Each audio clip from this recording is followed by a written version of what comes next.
Mark Evans watched the stars slide past the front glass of the survey ship. Space looked calm from here, like a dark ocean with quiet lights. But Mark did not trust calm. Calm often meant something was hiding. The ship was called Wayfarer, and it was not a war ship. It was a working ship.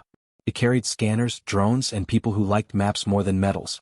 They were sent to the edge of known space, where charts ended and guesses began. 4 weeks, the crew saw nothing but dust clouds and cold rocks. Then the long-range scanner caught a shape that did not belong. At first it looked like a shadow against the stars. A ring wide as a city, floating with no engine glow. No signal. No beacons. No lights. Just a circle of dark metal and silent panels. Mark leaned forward. "Zoom in," he said. Emily Carter, the systems analyst, worked the controls. The image sharpened. The ring had ribs like bones. It had small towers around the outer rim. Some sections looked melted, like they had been burned long ago. Other parts looked untouched, smooth and clean. "Is it a wreck?" Emily asked. "It's too steady," Mark said. "Even dead wrecks drift." Their science officer, Ryan Blake, pulled up old records. His screen filled with old Federation files, copied and traded for years. Some files were broken. Some were marked as untrusted. But one name stood out like a warning. "Galactic Keyhole," Ryan said quietly. The bridge went still. Mark turned to him. "That's a story." "It's more than a story," Ryan said. "Old alien records talk about it. A station that could show possible futures. They said it was lost forever. Destroyed during a war among the ancient species." Emily frowned. "If it was destroyed, why is it here?" Ryan shook his head. "The records say it was gone. Not moved. Not hidden. Gone." Mark stared at the ring again. His gut tightened. "Whatever it is, it's real. Bring us closer." Slow. The ship's engines pushed gently. The ring grew larger, filling the screen like a dark moon. No radio response. No friendly greeting. No threat. Just silence. As they closed in, the outside details became clear. The station was built with strange angles that did not match human style. No plates were bolted the way humans did it. It looked grown, not built. Like metal shaped itself into place. Mark kept his voice steady. "Prepare drones. No one steps outside yet." The crew moved with careful speed. Drones launched from the belly of the ship, small and bright against the black. They flew toward the ring and sent back video and sensor data. The first drone passed over an outer panel. Dust covered the surface like fine gray snow. The second drone dipped into a gap between 2 ribs and scanned inside. Emily read the numbers on her screen. No heat. No life signs. No active power. Ryan said, "Then it's dead." Mark did not answer right away. He watched the drone camera. The inside was dark, but the shape of corridors showed through. Long tunnels ran around the ring. A few doors were half open, bent like broken teeth. Then something happened. One of the drone lights flickered as if a shadow moved through it. The camera cut out for 1 second. Came back with static. Emily tapped her screen. "Drone 3 is losing signal." Mark's eyes narrowed. "Pull it back." The drone tried to turn. It moved a few meters, then stopped. Like an invisible hand held it. On the camera feed, the corridor behind it seemed to change. It was subtle, but Mark saw it. The wall pattern shifted. Not like a machine door moving. Like the surface itself was rearranging. "Emily," Mark said, "tell me you're seeing that." "I'm seeing it," she whispered. "That wall it's changing shape." Ryan leaned in. "That's active tech." Emily's fingers moved fast. "But I still show no power. It makes no sense." Mark felt his mouth go dry. Sometimes old machines don't run the way we do. He tried the simple thing first. He opened a general channel and spoke into the void. "This is Captain Mark Evans of the human survey vessel Wayfarer. We are approaching in peace. If anyone is here, respond." Only static replied.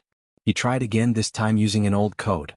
Ryan handed him a list of ancient signal patterns, copied from alien records. Mark keyed one in and sent it toward the ring. Nothing. Emily's head lifted. "Captain." The station just replied. Mark's heart jumped. What did it say? "It didn't send words," Emily said. "It sent a pulse. A kind of echo. Like it heard us." Ryan's eyes widened. "The keyhole is listening." Mark stared at the ring. "It's responding to human presence." Emily swallowed. "That's what the old records said. That it reacted to minds. But the records also said it was destroyed." Mark's voice turned low. "Then the records were wrong.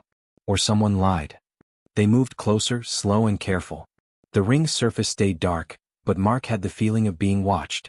Not by eyes but by something aware. When the ship crossed a certain distance, the lights on the bridge dimmed for a second. The ship's system gave a small warning sound. Emily checked her console. We just got a power spike. Not from us. Around us. Mark stood. Explain. Emily pointed at a new set of numbers. Something is creating a field. It's not pulling us, but it's shaping space around the station. Ryan looked pale. A control zone. Can it trap us?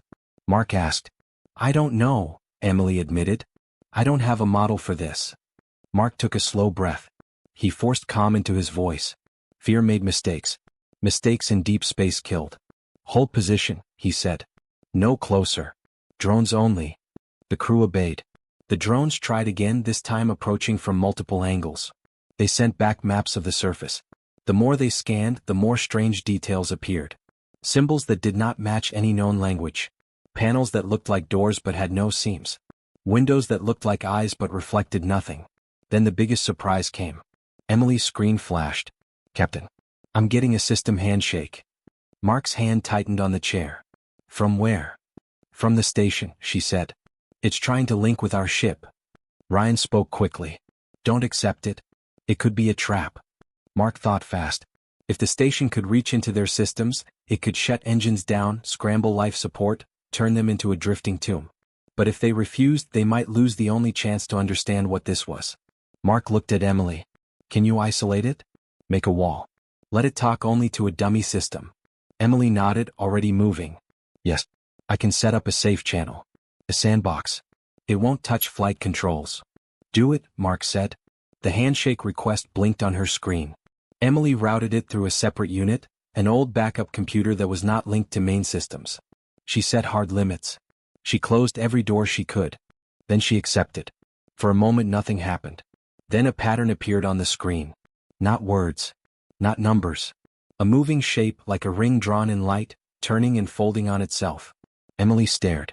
It's showing an image. Ryan leaned closer. A symbol. Mark asked, what does it mean? Emily shook her head.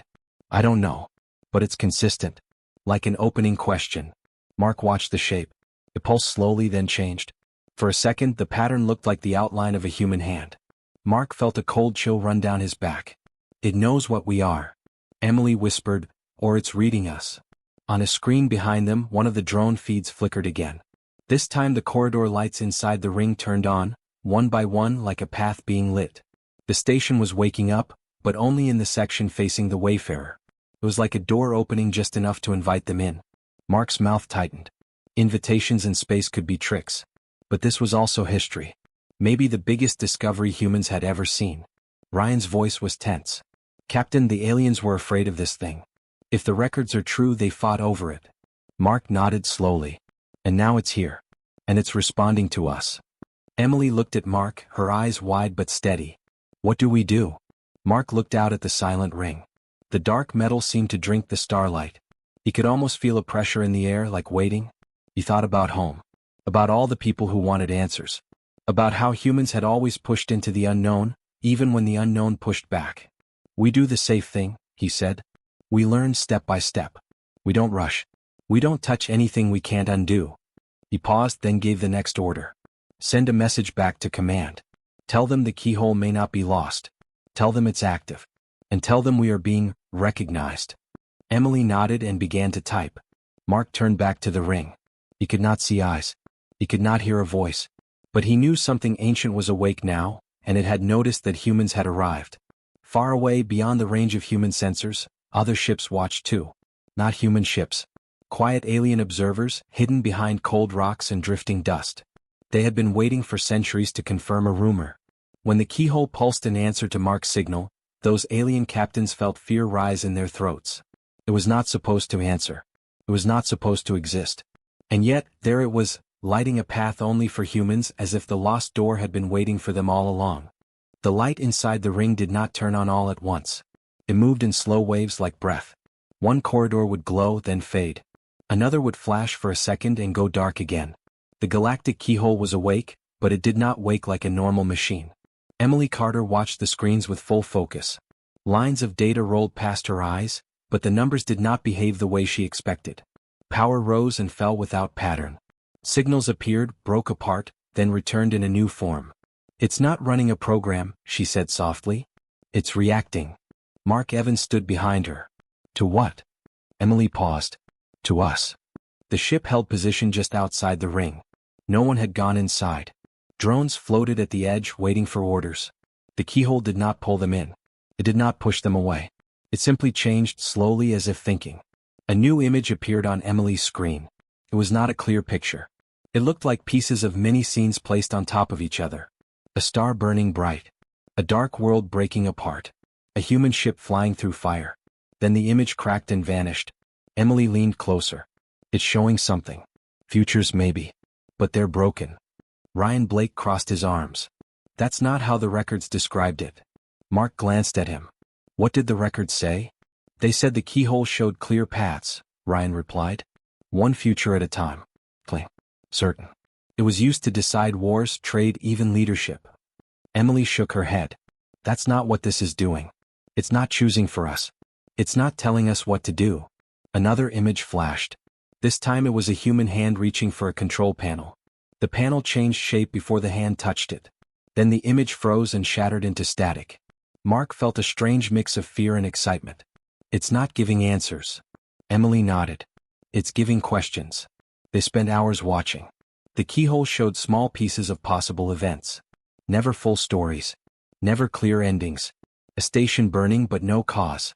A planet growing green then fading to dust. A human child looking up at the stars. A meeting table with empty chairs. Every time the crew tried to label a vision, it changed. Ryan grew frustrated. "It's useless. You can't plan with this." Emily answered calmly. "Maybe that's the point." Mark turned to her. "Explain." Emily took a breath. "This system isn't built to command. It doesn't say, 'Do this and you will win.'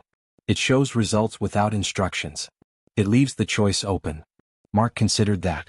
Humans had always disliked being told what to do by machines. They argued. They voted. They failed and tried again. The keyhole pulsed again, brighter this time. The ship's sensors strained to keep up. Emily tapped her console. "It's responding to our discussion." Ryan stared. "It can hear us?" "Not sound," Emily said. "Patterns. Decision patterns. Conflict. Debate." As if to prove her point, the images changed again. This time they showed a group of humans arguing in a room. No faces, just shapes and movement. The argument split into many paths, each leading to a different result. None of them stayed long enough to settle. Mark felt a strange smile pull at his mouth. "It's confused." Emily let out a short laugh. "So are we." They began to test it. Mark ordered a simple experiment. "Ask it about two choices. Stay here or move closer." Emily typed commands into the isolated system, careful not to open any deeper links. She framed the question in simple terms. The keyhole answered with silence. Then two images appeared side by side. One showed the Wayfarer drifting, untouched. The other showed the ship closer to the ring, but the image broke apart before anything bad or good could be seen. Ryan frowned. "That tells us nothing." Emily shook her head. "It tells us it won't decide for us." They tried again. This time they asked about sending a drone inside or leaving it outside. The result was the same. Broken images. No clear outcome. Mark leaned back in his chair. "This thing doesn't work the way the alien said it did." Ryan's voice dropped. "Or it never did. Maybe it only worked for them because they wanted commands." Emily looked up. "And humans don't." That idea hung in the air. Far away, hidden beyond the edge of human scans, alien observers watched the keyhole with growing fear. Their ships were old, shaped by rules and order. Their crews followed strict chains of command. They had studied the keyhole long ago before it was lost. On their screens, the keyhole's activity made no sense.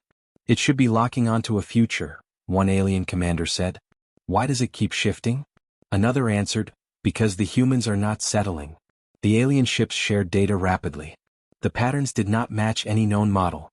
The keyhole was not stabilizing. It was adapting. Back on the Wayfarer, the human crew argued openly. Not in anger but in thought. Some wanted to move closer. Some wanted to pull back. Some wanted to shut the whole thing down and report only limited data. Emily watched the keyhole as the debate continued. The images on her screen grew faster, more complex. Futures overlapped. Some vanished before they fully formed. She realized something important then. It's not broken, she said. We are. Mark turned. What do you mean? Emily pointed at the screen. It can't lock a future because we won't lock a choice. We're still deciding. Ryan stared. You're saying the system depends on certainty? Yes, Emily said. The aliens used it to confirm decisions they already made. Their societies were rigid. They picked a path early and stayed on it. The keyhole worked because they worked that way. Mark felt the weight of that truth. Humans were not rigid. Humans argued until the last second. Sometimes even after acting. So for us, Mark said slowly, the keyhole can't settle. Emily nodded. It shows possibilities, not orders. It reflects our nature. The keyhole pulsed again, softer this time. The images slowed. One remained longer than the others. It showed the wayfarer holding position, light steady, crew alive and thinking. Then it faded. No command. No warning. Just a mirror. Mark gave a small nod. All right. We continue carefully. No leaps. No forcing answers. The crew agreed, not by order but by shared understanding. They ran more tests. Each time the keyhole responded but never directed. It showed outcomes without guidance. It allowed humans to think, fail and rethink. Alien observers watched this with rising fear. This is wrong, one alien scientist said. The keyhole was meant to remove doubt. Another replied, humans live in doubt. The keyhole's field spread slightly, just enough to be noticed. It did not trap the wayfarer. It did not open fully. It hovered in a state of waiting. On the human ship, Emily sat back and rubbed her eyes. It's like talking to a quiet teacher, she said. One who never gives answers, only problems. Mark looked at the ring, glowing faintly in the dark. And we've always learned best that way. The keyhole dimmed its lights as if satisfied for now. It had met a species that did not ask for control, only understanding. And that made all the difference. Far away, the alien observers recorded a new note in their logs. The keyhole behaves differently with humans. And that difference frightened them more than any weapon ever could. The archives opened without warning. Emily Carter was the first to notice. A new data stream appeared on her screen, old and layered with strange markers. It did not come from the keyhole directly. It came from deep inside the station, from a place the drones had not reached. These files weren't there before, she said. Mark Evans stepped closer. Are they safe? Emily nodded slowly. They're read-only. It's like the station decided we were allowed to see them. The files were ancient. The language was not human, but the translation systems began to work almost at once, as if the keyhole wanted the meaning understood, not hidden. Lines of history unfolded. Names of species long extinct. Wars fought over ideas, not land. Councils that ruled entire regions of space. And always the keyhole. Ryan Blake read in silence, his face growing pale. The records say the same thing again and again, he said. The keyhole was never meant to show freedom. Emily looked up. What was it meant for? Ryan swallowed. Control. The truth was simple and terrible. The ancient builders had feared uncertainty more than death. They built the keyhole to lock the future into clean paths. One choice. One result. No debate. No delay. It was not a guide. It was a leash. Mark felt anger rise in his chest. They used it to decide everything. Yes, Ryan said. Wars. Leaders. Population moves. Entire species lived by futures chosen for them. Emily scrolled further. And when some species began to question it, the system broke. The records showed it clearly. Societies that argued, that allowed mistakes, that changed plans late. Those societies caused errors in the keyhole. Futures refused to settle. Predictions collapsed. Those species were labeled dangerous. They didn't destroy the keyhole by accident, Emily said quietly. They tried to shut it down. And failed, Mark added. The archive ended with panic. A final note from the ancient builders claimed the keyhole was lost, sealed away forever. Not destroyed. Hidden from themselves. Mark looked at the glowing ring outside the ship. They buried their mistake. A new ship arrived hours later. It was human, carrying diplomats and observers sent after Mark's first report. At the center of that group was Laura Bennett. Laura had calm eyes and a steady voice. She had spoken to alien councils before. She had learned when to press and when to wait. She listened more than she talked, and when she did speak, people paid attention. She studied the data in silence. So this machine was built to remove choice, she said at last. Yes, Emily replied. And it doesn't work on us. Laura nodded. That's because humans don't follow futures chosen for them. She asked to speak to the keyhole directly. Mark hesitated. We don't know what that might cause. Laura met his gaze. We already caused change just by being here. The question is whether we hide from it or face it honestly. They agreed. Laura stood in the quiet chamber of the Wayfarer, facing the glowing image on the screen. The keyhole's patterns moved slowly, like a heart beating. She spoke clearly without anger. We know what you were built to do, she said. You were made to control outcomes. The patterns flickered. We are human, Laura continued. We will not obey a future chosen for us. Not by you. Not by anyone. The keyhole pulsed brighter. Images flooded the screens. Futures overlapped in violent motion. Worlds burned. Peace talks failed. Ships broke apart. Then all the images shattered at once. Emily gasped. It's destabilizing. Ryan's hands flew over his console. Power spikes across multiple layers. It's trying to lock onto a future and failing. Mark felt the deck vibrate under his boots. Laura did not step back. We choose, she said firmly. Even when we choose wrong. Especially then. The keyhole reacted like a machine under stress. Fields bent. The ring's surface rippled, as if the metal itself was unsure of its shape. Emily's voice shook. It's not designed for this level of uncertainty. That's because it was never meant to face freedom, Laura said. The station lights flared, then dimmed. Drones lost signal and regained it seconds later. The keyhole tried to show a single future again, forcing images into place. Each time they broke. Mark understood then. It's afraid. Emily looked at him. Machines don't feel fear. No, Mark said. But systems built on control fail when control is impossible. Alien observers watched in alarm. This is catastrophic, one alien leader said. The keyhole is destabilizing its own structure. Another replied, humans are breaking it without weapons. The ancient system had never faced a species like this. Humans argued openly. They changed their minds. They delayed decisions. They accepted risk. Every human trait the ancient builders tried to erase was now shaking the keyhole apart. On the Wayfarer, warning tones sounded. Ryan spoke fast. Structural instability rising. Emily added, it's not exploding. It's unraveling. Laura turned to Mark. We need to stop pushing. Mark nodded.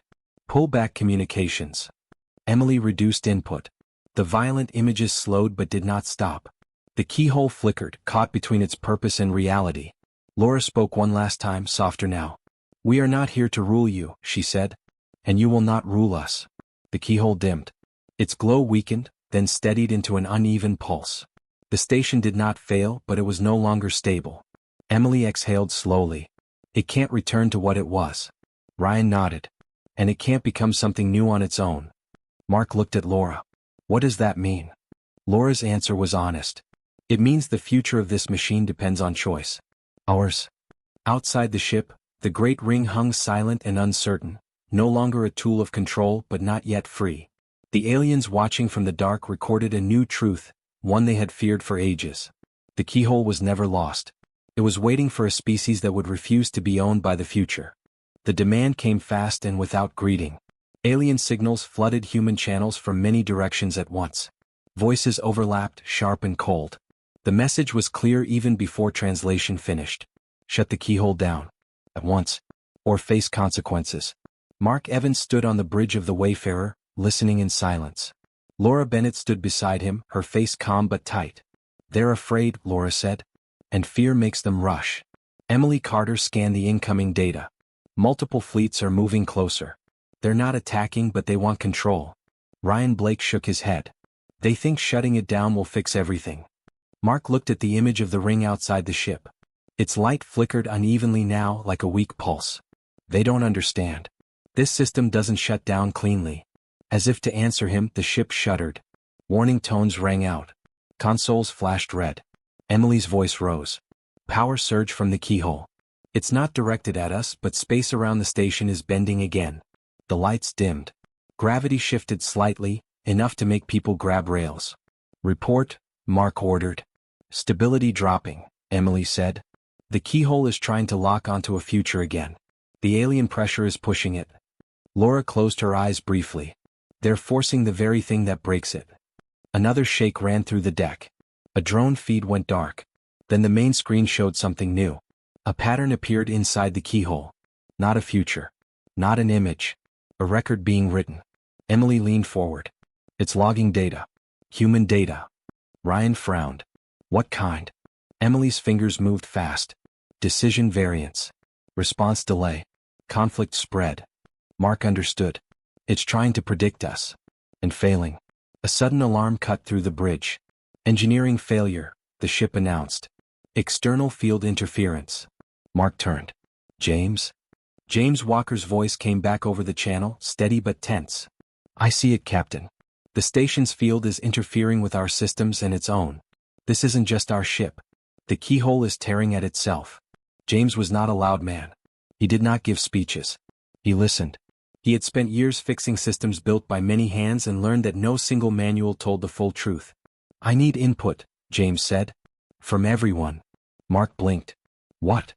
I need every department, James repeated. Engineering, science, navigation, even medical. This thing isn't acting like a normal machine. One solution won't work. Ryan hesitated. That's not standard. James cut in, not rude, just firm. Standard rules don't apply. This system reacts to patterns. Human patterns. If we act like a single voice, it will push harder. Mark made a quick decision. Do it. Open the channel. A shared feed opened across the ship. Voices filled the space. Not orders but thoughts.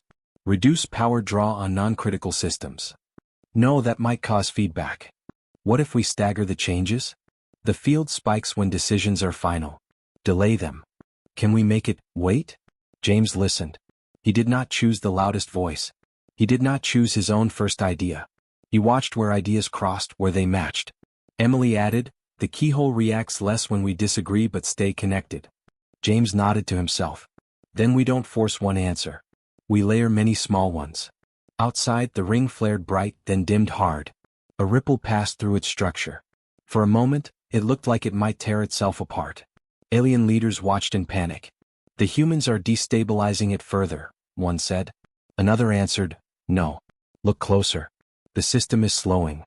On the Wayfarer, James began issuing instructions, but they were not commands. They were suggestions. Engineering, adjust power in small steps. Navigation, don't hold a fixed position. Drift within limits. Science, keep feeds open but don't ask direct questions. The crew moved together, not perfectly but honestly. Some ideas worked. Some did not. They adjusted without blame. The Keyhole responded. Its wild pulses softened.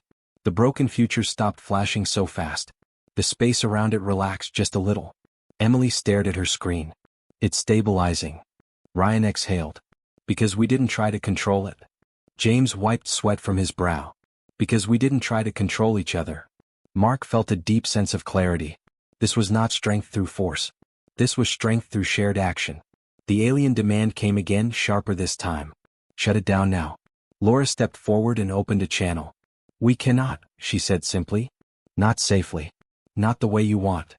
You risk everything, an alien voice replied.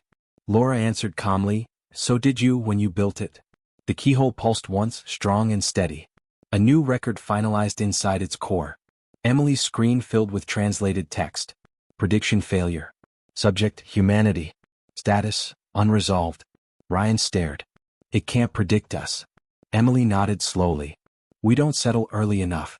We don't obey single paths. James looked up from his console. And we don't listen to just one voice. The station held. The Wayfarer held. The system failure passed. Far away, alien leaders recorded the event in silence. The Keyhole did not break. It did not obey. It adapted, then stopped trying. In its ancient records, a new entry appeared, simple and unsettling. Humanity, unknown factor. For the first time since its creation, the Galactic Keyhole faced a future it could not choose, could not command, and could not understand. And it survived only because humans refused to act alone. The choice did not come quickly. Humans argued for days. Not in anger but in careful thought. Scientists spoke of what could still be learned. Engineers warned about long-term risk. Diplomats listened to alien fear and human hope at the same time. The Keyhole stayed quiet during those days. It no longer showed futures. It no longer tried to predict. It hovered in a calm state, like a machine waiting to be told what it was allowed to be. Emily Carter watched it every day from the viewing deck. The ring floated against the stars, dark and still. For the first time since its discovery, it felt peaceful. Mark Evans joined her one evening. "You haven't slept much." Emily smiled faintly. "I don't want to miss anything." Mark looked at the ring. "It's strange. After everything it feels small." Emily nodded. "Because it stopped trying to be everything." The alien leaders sent one last message. It was different from the others. Slower. Careful. They asked humans to destroy the Keyhole. Laura Bennett read the message aloud to the council aboard the human ships. When she finished, she shook her head. "No," she said. "We won't destroy it." Some people frowned. Others looked relieved. "We also won't use it," Laura continued. "And we won't let anyone else use it either." The room went quiet. Mark spoke next. "The Keyhole was built to remove choice. We won't turn it into a weapon or a guide or a judge. But destroying it would erase the lesson." Emily added softly, "It matters that it exists. And that we chose not to use it." The decision formed the way human decisions often did. Slowly. Unevenly. Then all at once. They would seal the galactic Keyhole. Not from fear. From responsibility. James Walker designed the seal with help from many teams. It was not a lock in the usual sense. No force fields. No weapons. No alarms. The seal was simple. The Keyhole would be placed into a stable, inactive state. Its access systems would be closed. Its internal links would be disconnected from outside space. It would remain intact, untouched, and silent. Not destroyed. Not owned. Just closed. The Keyhole did not resist. As the process began, its lights dimmed one by one. Not in panic. Not in struggle. It was as if the machine understood the meaning of restraint for the first time. Emily watched the data carefully. "It's accepting the seal." Ryan Blake let out a slow breath. "Or it's relieved." James smiled tiredly.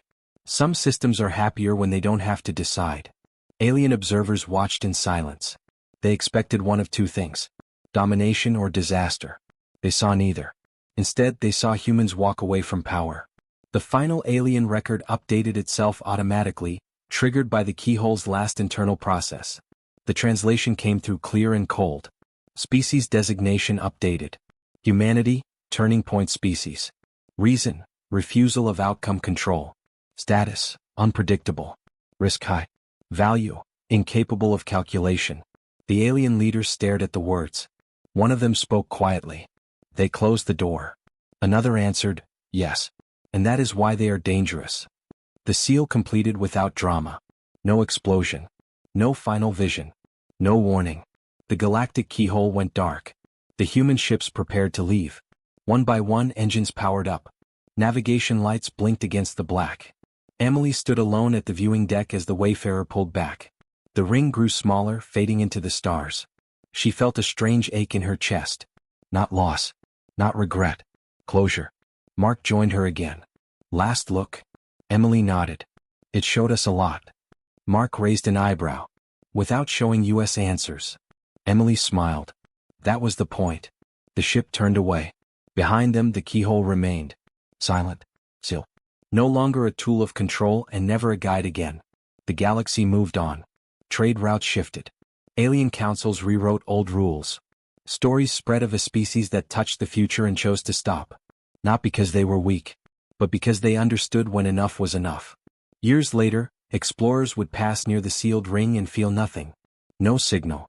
No pull. Just empty space where something powerful once waited to decide for others. And far from that place, humans continued as they always had. They argued. They failed. They changed their minds. They chose again.